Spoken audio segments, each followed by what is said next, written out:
কারো জীবন গল্প যে এতটা ড্রামাটিক হতে পারে তা এই গল্পটি না শুনলে বুঝবেন না। লিখেছেন একজন শিক্ষক, তিনি যেভাবে লিখেছেন আমি ঠিক সেভাবেই বলছি। বাস্তবতাও এমনটা হতে পারে বা গল্পটা আদৌ বাস্তব কিনা তা আমার বিশ্বাসই হতে চাচ্ছে না, তবে আপনাদের মূল্যবান মতামত কমেন্ট বক্সে আশা করছি। তিনি ঠিক এভাবেই বলেছেন। আমি পতিতালয়ে গিয়েছিলাম, সেখানে গিয়ে টাকার বিনিময়ে আমি যে মেয়েটি পেয়েছিলাম সেই মেয়েটি ছিল আমার ভালোবাসার মানুষ। আপনারা হয়তো আমার কথাটা শুনে অবাক হচ্ছেন, আমিও সেদিন অবাক হয়েছিলাম। আমি ইচ্ছে করে সেখানে যাইনি, সেখানে যাওয়ার একটা কারণ ছিল।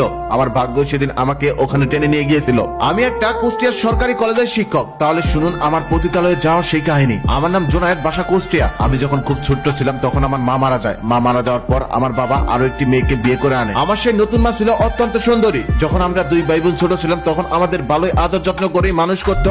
তবে আমরা যতই বড় হচ্ছিলাম ততই আমাদের উপর অত্যাচার বেড়েই যাচ্ছিল। আমার বাবা আমাকে স্কুলে ভর্তি করে দেয়, কিন্তু সৎ মা স্কুলে যেতে দিত না। আমার আপুকে দিয়ে বাড়ির সমস্ত কাজ করিয়ে নিত। এত কাজ করতে করতে আপুর খুব কষ্ট হতো। সারাদিন আমাদেরকে দুই বেলা খাবার দিত, তাও অল্প একটু। আমার বাবা এসব কিছুই জানতো না, কারণ সে ভোরবেলা দোকানে চলে যেত, রাতের বেলা বাসায় ফিরত। ততক্ষণে আমরা ঘুমিয়ে যেতাম। এমনও হয়েছে বাবার সাথে 1 মাস আমাদের দেখাই হয় নাই। বাবা আমাদের খোঁজ খবর নিত না। সে হয়তো ভাবতো সৎ মা আমাদেরকে ভালোই রেখেছে। আপুকে দিয়ে বাড়ির সকল কাজ করিয়ে নিত। সকালবেলা গোয়াল থেকে গরু ছাগল বের করা, বাড়ি ঘর ঝাড় দেওয়া, থালা বাসন পরিষ্কার করা, রান্না করা, সমস্ত কিছুই ওই ছোট্ট মেয়েটাকে দিয়ে করানো হতো। যদি কখনো আপুর একটু কাজ করতে দেরি হতো তখন তাকে অনেক মারধর করতো।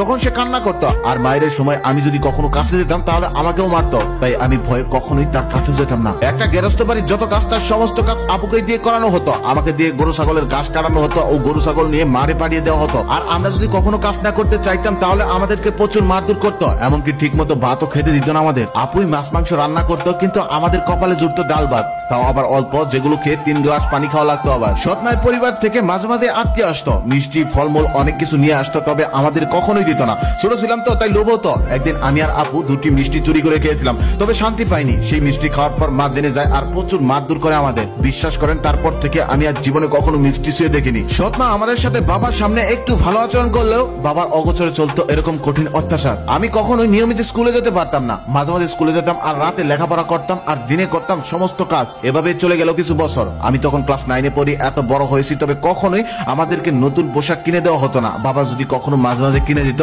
তাহলে মা সেটা নিয়ে যেত, আমাদেরকে পড়তে দিত না। আপু এত বড় হয়েছে তারপরেও কখনোই তাকে একটা ভালো পোশাক পরতে দেওয়া হতো না, সবসময় নোংরা পোশাক পরিয়ে রাখতো। আমার তখন 15 বছর বয়স, তবে 10 বছরের মধ্যে এমন একটা দিন খুঁজে পাওয়া যাবে না যেদিন আমি সৎ মায়ের হাতে মার খাইনি। আমাদের অত্যাচার আরো বেড়ে গেল যখন সৎ মায়ের ঘরে আরো একটি কন্যা সন্তান জন্ম নিল। আমাদের সেই ছোট্ট বোনটাকে আমার অনেক ভালো লাগতো, তাই চারপাশে ঘোরাঘুরি করতাম, কখনো কোলে নেওয়ার সাহস পেতাম না। একদিন সাহস করে কোলে নিয়ে একটা চুমু খেয়েছিলাম। তারপর যেই ঘটনা হয়েছিল সেটা আমি কখনোই ভুলতে পারবো না। আমার সৎ মা সেদিন আমাকে এমন জোরে থাপ্পড় মেরেছিল যার কারণে আমার একটা দাঁতই উঠে যায়। এভাবেই চলছে।